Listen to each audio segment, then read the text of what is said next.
7 day 7 momos recipe आज day 3 आहे आणि आज आपण बघणार आहोत एकदम स्पायसी आणि सॉसी असे पनीर शेजवान मोमोज।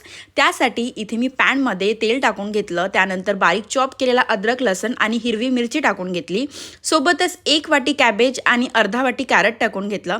ते सर्व चांगल्या प्रकारे मिक्स करून घ्यायचं। त्यामध्ये ग्रेट केलेला मी इथे पनीर सुद्धा टाकून घेतलेलं आहे, ते पण टाकून घ्यायचं, चांगल्या प्रकारे मिक्स करायचं, चवीपुरतं मीठ आणि थोडंसं ब्लॅक पेपर टाकायचं आणि हे सर्व स्टफिंग चांगल्या प्रकारे थोडंसं शिजवून घ्यायचं आहे आपल्याला।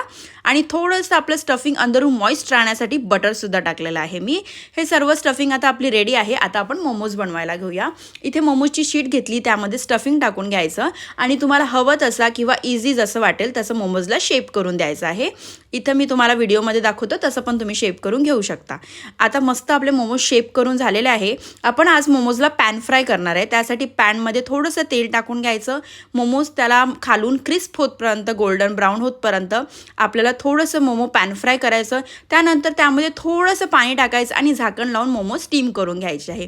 इथे आपले पॅन फ्राय मोमोज तयार आहे, तुम्ही बघू शकता। आता आपण एक सॉस बनवून घेणार आहे, शेजवान सॉस। त्यासाठी पॅनमध्ये मी तेल टाकून घेतलं, चॉप केलेला अद्रक लसूण टाकला, थोडंसं शेजवान सॉस, थोडंसं टोमॅटो सॉस टाकलेलं आहे आणि थोडंसं सोया सॉस टाकून घेतलं। हे सर्व चांगल्या प्रकारे मिक्स करून घ्यायचं। त्यामध्ये थोडीशी कॉर्नफ्लॉवरची मी स्लरी टाकून घेतली, आपल्या सॉसला थोडंसं थिकनेस येण्यासाठी। आणि हे सर्व मिक्स करून एक मस्त असा टँगी फ्लेवरचा सॉस आपण रेडी करून घेतला आणि आपले पॅन फ्राय जे मोमोज आहेत ते यामध्ये टाकून घेतले।